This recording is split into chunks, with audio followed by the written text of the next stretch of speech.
নমস্কার বন্ধুরা, আজ শেয়ার করব গরম ভাতে প্রথম পাতে খাওয়ার জন্য দুর্দান্ত স্বাদের একটি শাকের রেসিপি।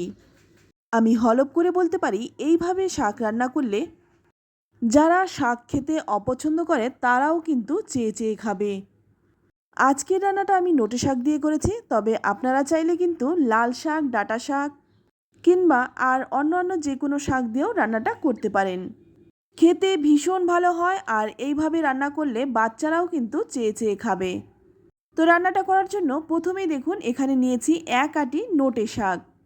শাকগুলো খুব ভালোভাবে পরিষ্কার করে বেছে নেব। পচা পাতা বা পোকা পাতা ফেলে দিয়ে ভালো করে শাকগুলোকে বেছে নিলাম।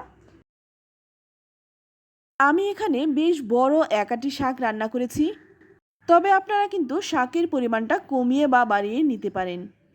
শাকগুলো ভালো করে বেছে নেওয়ার পর এবার আমি শাকগুলোকে খুব ভালো করে 4-5 বার জল পাল্টে পাল্টে ধুয়ে নিয়েছি। যেহেতু শাকের মধ্যে অনেক ময়লা থাকে, মাটি থাকে, তাই খুব ভালো করে শাকটাকে ধুয়ে নিতে হবে। তো শাকটা ধুয়ে নিলাম। এবার অপর দিকে দেখুন এখানে নিয়েছি 1 চামচ ছোলার ডাল। ডালটাকে 3-4 বার জল পাল্টে পাল্টে ভালো করে ধুয়ে এটাকে ভিজিয়ে রাখবো অন্তত 2 থেকে 3 ঘন্টার মতো। এটা আমি আগের দিন রাত্রে ভিজিয়ে রেখেছিলাম, পরের দিন সকালবেলা রান্নাটা করেছি। ডাল যত ভালো করে ভিজবে সেদ্ধটাও কিন্তু তাড়াতাড়ি হবে। এবার দেখুন যে শাকগুলো আমি ধুয়ে রেখেছিলাম সেই শাকটা কেটে নিচ্ছি। যতটা সম্ভব আমি কুচি করে নিচ্ছি, তবে এতটা কুচি করে না কাটলেও শাকগুলো কিন্তু সেদ্ধ হয়ে যাবে। আপনারা কিন্তু আপনাদের পছন্দ মতো শাকগুলো কেটে নেবেন। তো আমি কিন্তু সমস্ত শাকটাই খুব ভালো করে একদম ছোট ছোট করে কেটে নিলাম। এবার এটা পাশে রেখে দিয়ে অপর দিকে দেখুন এখানে নিয়েছি বেশ বড় সাইজের একটা আলু। এবার আলুটাকে কেটে নেব। মাঝখান থেকে একটা ফালি করে নিয়ে তারপর আড়াআড়িভাবে ছোট ছোট টুকরো করে নিচ্ছি। আলুটা কেটেছি, আলুর কিন্তু খোসা ছাড়াইনি। এইভাবে আলুর খোসা সমেত রান্না করলে আমার মনে হয় খেতে বেশি ভালো লাগে, তবে আপনারা চাইলে আলুর খোসাটা ফেলে দিতে পারেন। আলুটা কেটে নেওয়ার পর এখানে আমি নিয়েছি একটা মিডিয়াম সাইজের পেঁয়াজ।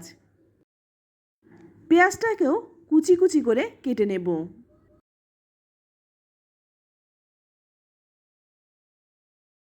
তো পেঁয়াজটাকেও দেখুন একদম কুচি করে কেটে নিলাম।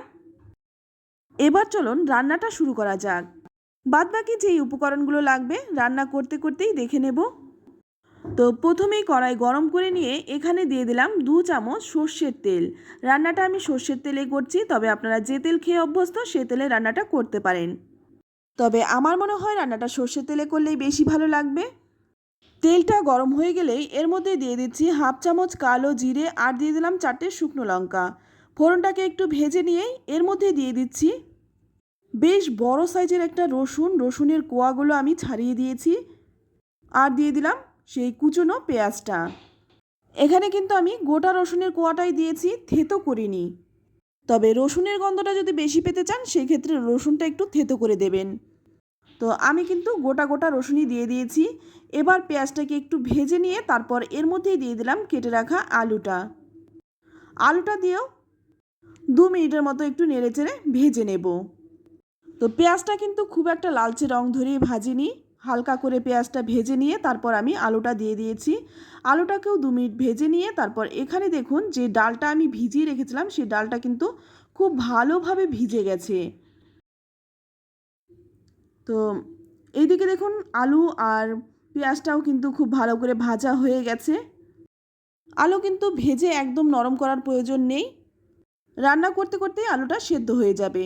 এবার আমি এর মধ্যেই দিয়ে দিচ্ছি কেটে রাখা শাকগুলো। তো সম্পূর্ণ শাকটাই দিয়ে দিলাম, তারপর ভালো করে নেড়েচেড়ে মিশিয়ে নেব।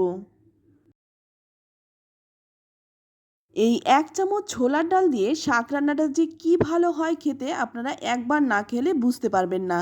তাই আপনাদের কাছে রিকোয়েস্ট রইল, একবার অন্তত শাকটা রান্না করুন, তারপর খেয়ে আমাকে কমেন্টে লিখে জানান খেয়ে আপনাদের কেমন লাগলো। শাকটাকে একটু নেড়েচেড়ে মিশিয়ে নিয়ে তারপর যে ডালটা আমি ভিজিয়ে রেখেছিলাম সেই ডালটা দিয়ে দিলাম, সঙ্গে দিয়ে দিলাম ঝাল অনুযায়ী কাঁচা লঙ্কা। ঝালটা কিন্তু আপনারা নিজেদের স্বাদ অনুযায়ী দেবেন, যে যেমন ঝাল খেতে পছন্দ করেন। তারপর শাকের সাথে ডালটাকে খুব ভালো করে নেড়েচেড়ে মিশিয়ে নেব। তো নেড়েচেড়ে মিশিয়ে নিয়ে তারপর এখানে দিয়ে দিচ্ছি স্বাদ অনুযায়ী লবণ আর দিয়ে দিচ্ছি খুব সামান্য একটু হলুদ গুঁড়ো। লবণ আর হলুদ গুঁড়োটা দিয়ে আবারও কিন্তু খুব ভালো করে নেড়েচেড়ে মিশিয়ে নেব। তো খুব ভালো করে নেড়েচেড়ে মিশিয়ে নিয়ে তারপর এখানে দিয়ে দিচ্ছি 1 কাপের মতো জল। যেহেতু এখানে ছোলার ডাল দিয়েছি তাই ডালটা যাতে খুব ভালো করে সেদ্ধ হয়ে যায় তার জন্য এখানে আমি একটু জল দিয়ে দিলাম।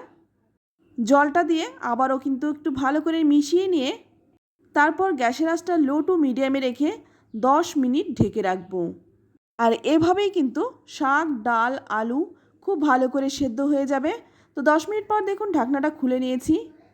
এখন শুধু নেড়েচেড়ে ভালো করে মেশাবো। যত ভালো করে মেশানো হবে খেতে কিন্তু ততটাই বেশি ভালো লাগবে। শাক কিন্তু একদম খুব ভালো করে সেদ্ধ হয়ে গেছে, ডালটাও কিন্তু সেদ্ধ হয়ে গেছে। যেহেতু ডালটাও খুব ভালো করে ভিজে গেছে তাই ডালও কিন্তু খুব ভালো করে সেদ্ধ হয়ে গেছে। এবার শুধু নেড়েচেড়ে মেশাবো। তো দেখুন খুব ভালো করে নেড়েচেড়ে মিশিয়ে নিয়েছি আর শাকটাও কিন্তু একদম গলে গেছে। এবার আমি স্বাদ মতো দিয়ে দিচ্ছি চিনি। যেহেতু আমি ছোলার ডাল দিয়েছি তাই খুব সামান্য কয়েক দানা চিনি দিলাম। তবে আপনারা চাইলে এই চিনিটা নাও দিতে পারেন। চিনিটা দিয়ে আবারও কিন্তু খুব ভালো করে মেশাবো। শাকটা মেশাতে মেশাতে একদম সমস্ত কিছুর সাথে খুব ভালো করে মিশে যাবে। তো দেখুন আপনারা দেখে বুঝতেই পারছেন এটা কতটা ভালোভাবে মিশে গেছে। এবার নামানোর আগে দিয়ে দিচ্ছি 1 চামচ কাঁচা সর্ষের তেল। অবশ্যই নামানোর আগে এই কাঁচা সর্ষের তেলটা দেবেন। খেতে দুর্দান্ত হয়, অসম্ভব টেস্টি হয়। এবার আমি নামিয়ে নিচ্ছি। এটা গরম গরম ভাতের সাথে অসাধারণ লাগে। তো আমার মুখের কথা নয়, আপনারা একবার হলেও রান্নাটা করুন, তারপর খেয়ে আমাকে কমেন্টে লিখে জানান খেয়ে আপনাদের কেমন লাগলো। আশা করছি এই রেসিপিটি আপনাদের ভীষণ ভালো লাগবে। এটা দেখতেও যেমন সুন্দর, খেতে তো অসাধারণ। আমি গ্যারান্টি দিয়ে বলতে পারি একবার এইভাবে রান্না করলে বারবার কিন্তু এভাবেই রান্না করবেন।